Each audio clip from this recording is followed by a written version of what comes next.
Hello you, welcome to another Filofax tour video. This has been really overdue and really hotly requested, but I find that when you have a Filofax, and you find a system that works, you're not really going to change it up very often.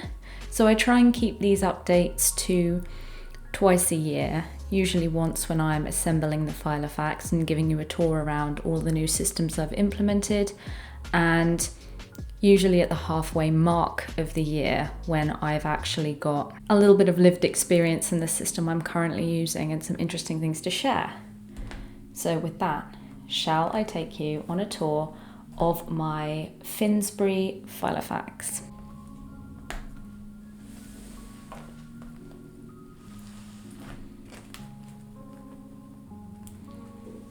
As you can see, still got my lovely custom cover page here and my holiday tracker. I've been doing a really good job of sticking to taking regular annual leave this year, which I find is super important as a freelancer, because if you don't plot out your holiday and allocate that time ahead of time, it becomes really easy for you to kind of justify not taking that time off.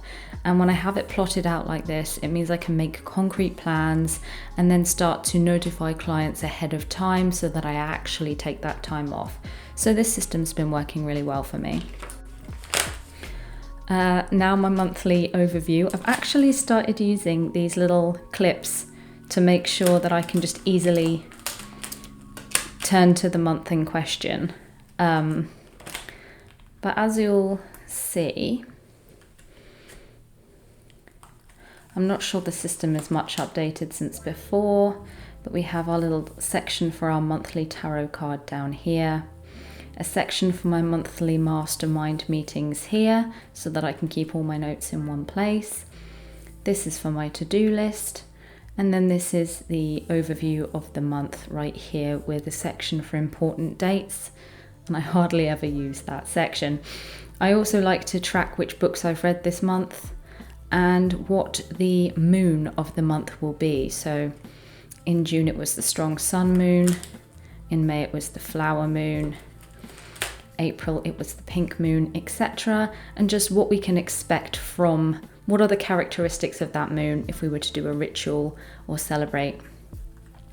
So yeah, it's been really lovely, and as you can see, one of my favourite new additions, and it's actually an addition that happened by accident. So I won't exactly say under what circumstances I was shopping in the range, but let's say I was at an altered state of consciousness and I saw these gorgeous little kind of stick-on gems, and I just thought, you know what, fuck it.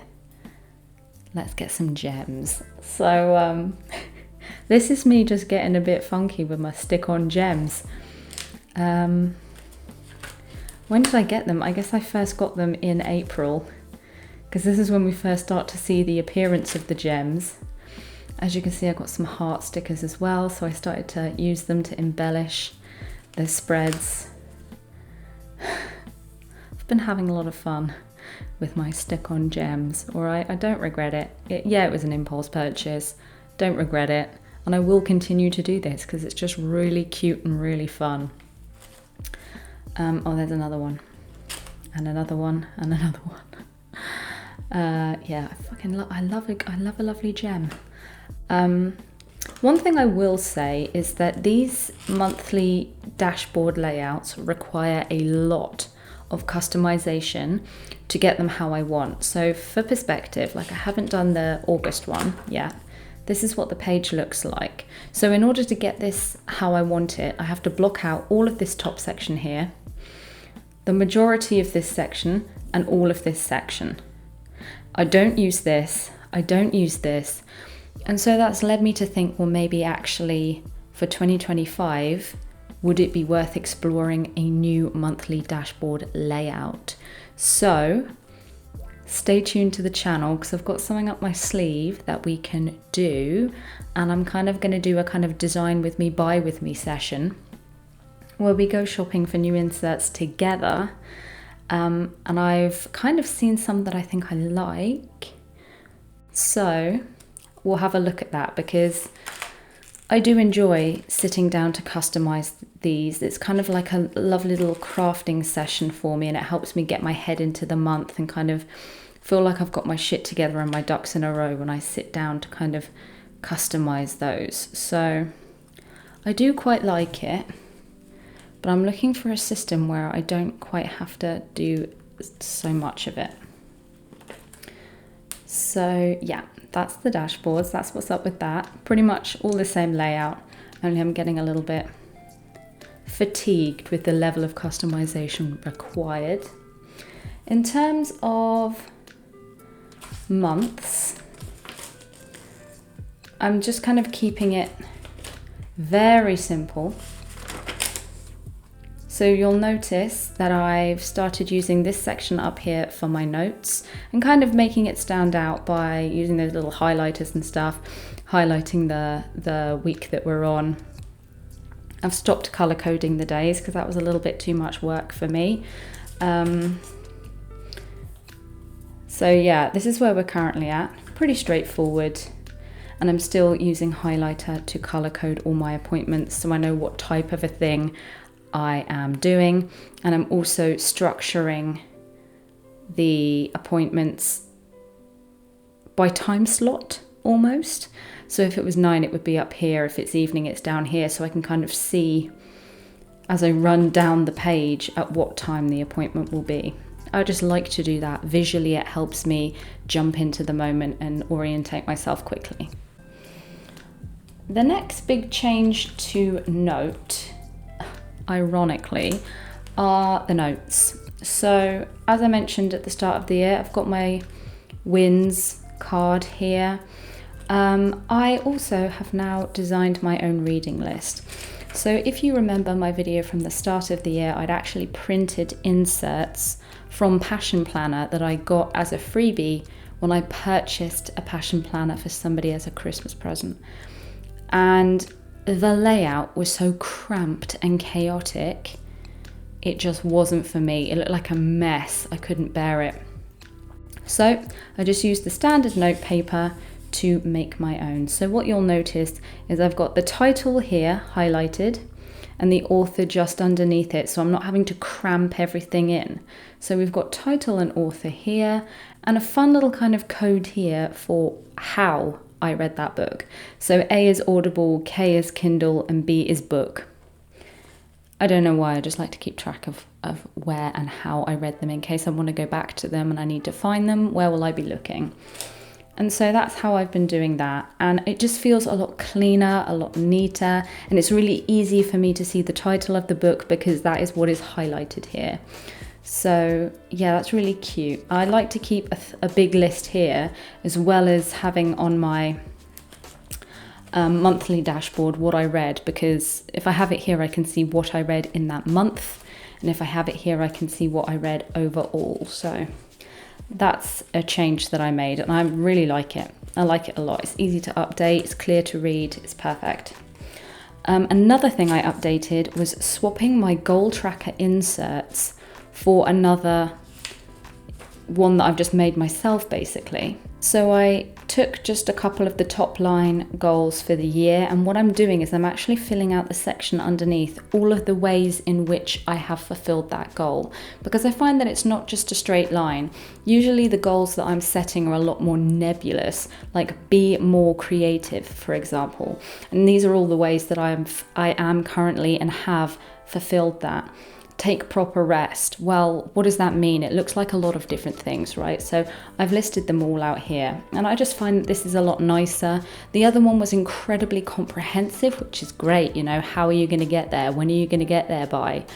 But as a Virgo rising, I don't really need that level of kind of militant enforcement when it comes to goals, because I am already hyper organized. I mean, we're looking at my Filofax right now, guys. I am an organized individual. So I keep it a short list of things I want to do, and I keep it nebulous. So there are lots of different ways I can accomplish that, because what I've discovered through using a goal tracker year on year is that the goals that you have over the year change depending on what is happening in that year, and you change as a person, your priorities change and shift. And then, if you get to the end of the year and you're like, that goal doesn't serve me anymore, and I've just had it here and now I feel like a failure because I didn't do it, that's not really an approach that works for me. So I much prefer this. I can get there however I want. As long as I get there, that's what's important. So this is my new goal tracker. And now I'm going to have to give a little bit of a trigger warning for the next update for grief and loss. So if that's not for you, maybe skip ahead. When you see me shut the Filofax, that will be the time to dial back in to this chat. But one thing I found really useful and helpful this year, and it's a feature that I never really considered adding to my Filofax until the need came up, and I just started doing it. And after a while I was like, do you know what, I'm going to make this a thing because it's really helping me. So I've added things to tell mum. So my mum passed away 2 years ago, and I'm often left with, I'm going to kind of cover it because it's a little bit private, but when you're often left with things that you would have just texted them quickly to be like, oh, I saw this and I thought of you, or so-and-so has just achieved that, isn't it great? And, just small little things that you would just have called to say or would have wanted to text them. And I kind of needed somewhere for those things to go. So I just started writing them in my Filofax, just as if I was texting her, like, oh, hey, this has happened. And as you can see, I've kind of got quite a list of things to tell mum, basically.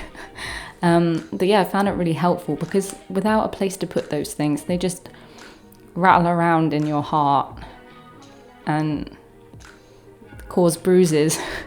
So I take them out and put them in here. And it's just a small thing, and maybe I won't do it next year, but this year it's definitely helping me.